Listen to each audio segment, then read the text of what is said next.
12 जून 2025 की सुबह एक काली खबर पूरे गुजरात में फैल गई। एयर इंडिया की उड़ान AI 171 जो अहमदाबाद से लंदन जा रही थी, एक भयानक हादसे का शिकार हो गई। इस हादसे में गुजरात के पूर्व मुख्यमंत्री और बीजेपी नेता विजय रूपाणी का दुखद निधन हो गया। वो अपनी पत्नी और बेटी से मिलने लंदन जा रहे थे, लेकिन तकदीर को कुछ और ही मंजूर था।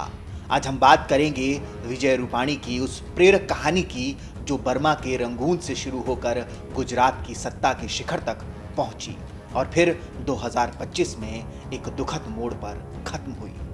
2 अगस्त 1956 को रंगून यानी कि अब का म्यांमार में विजय रूपाणी का जन्म हुआ।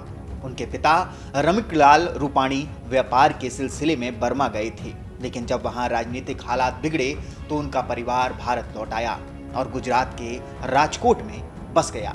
राजकोट में विजय रूपाणी का बचपन बीता। वहीं उन्होंने कॉलेज की पढ़ाई पूरी की और BA के बाद कानून की डिग्री भी ली। छात्र जीवन से ही वो राष्ट्रीय स्वयंसेवक संघ से जुड़ गए थे। साल 1974 का नवनिर्माण आंदोलन हो या जेपी आंदोलन, रूपाणी हमेशा अग्रिम पंक्ति में खड़े रहे। इमरजेंसी के दौरान उन्हें जेल भी जाना पड़ा। साल 1987 में वो पहली बार राजकोट नगर निगम से पार्षद बने और यहीं से उनकी राजनीतिक यात्रा तेज हो गई। 1996 में वो राजकोट के मेयर बने और पार्टी के अंदर एक मजबूत संगठनकर्ता के रूप में पहचान बनाई। 2006 में विजय रूपाणी राज्यसभा सांसद बने। संसदीय समितियों में सक्रिय भूमिका निभाने के साथ साथ उन्होंने गुजरात म्युनिसिपल फाइनेंस बोर्ड और स्टेट टूरिज्म कॉरपोरेशन का नेतृत्व भी किया। खुशबू गुजरात की जैसे अभियानों में उनकी भागीदारी ने उन्हें जनता के करीब ला दिया था।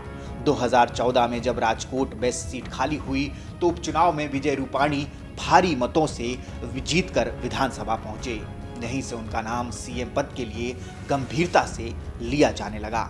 1 अगस्त 2016 को आनंदीबेन पटेल ने मुख्यमंत्री पद से इस्तीफा दे दिया। हालात बिगड़ रहे थे। पाटीदार आंदोलन, दलित आंदोलन और कांग्रेस की बढ़ती आक्रामकता ने बीजेपी को बैकफुट पर लाकर खड़ा कर दिया था। 5 अगस्त को अहम बैठक हुई। अमित शाह, नितिन गडकरी और वरिष्ठ नेताओं ने अगले मुख्यमंत्री के लिए विचार विमर्श किया। भले ही नितिन पटेल का नाम आगे चल रहा था, लेकिन आखिरकार पार्टी ने नेतृत्व के लिए विजय रूपाणी को गुजरात का अगला मुख्यमंत्री घोषित कर दिया। 7 अगस्त 2016 को उन्होंने पहली बार मुख्यमंत्री पद की शपथ ली। उनकी सादगी, RSS से जुड़ाव और अमित शाह के साथ नजदीकी ने उन्हें इस पद तक पहुंचाया था। साल 2017 में एक बार फिर उन्हें CM बनाया गया, पर यह कार्यकाल आसान नहीं रहा। कोविड महामारी के समय प्रशासनिक विफलता, विधायकों की नाराजगी और संगठन के भीतर असंतोष जैसे कई कारणों से उन्हें 13 सितंबर 2021 को इस्तीफा देना पड़ा। फिर भी बीजेपी ने उन्हें संगठन में अहम जिम्मेदारियों से नवाजा। 2024 के महाराष्ट्र चुनाव में वो केंद्रीय पर्यवेक्षक के भी रहे। 12 जून 2025 एयर इंडिया की फ्लाइट AI 171 अहमदाबाद से लंदन के लिए रवाना हुई थी। रूपाणी अपनी पत्नी और बेटी से मिलने जा रहे थे, लेकिन रास्ते में प्लेन क्रैश हो गया और इस दर्दनाक हादसे ने गुजरात के एक समर्पित नेता की कहानी को अधूरा छोड़ दिया।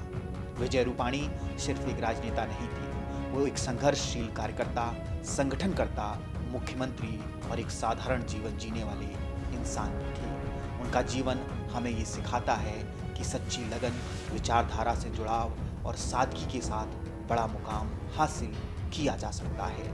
वो एक ऐसे नेता थे जो बर्मा की सरहद से शुरू होकर गुजरात की मिट्टी के गहराई तक रच बस गया था, जिसने जेल देखी, संघर्ष किया और सत्ता के शीर्ष तक पहुंचा, और जिसने जाते जाते भी हमें एक प्रेरणा छोड़ दी कि सेवा कभी व्यर्थ नहीं जाती।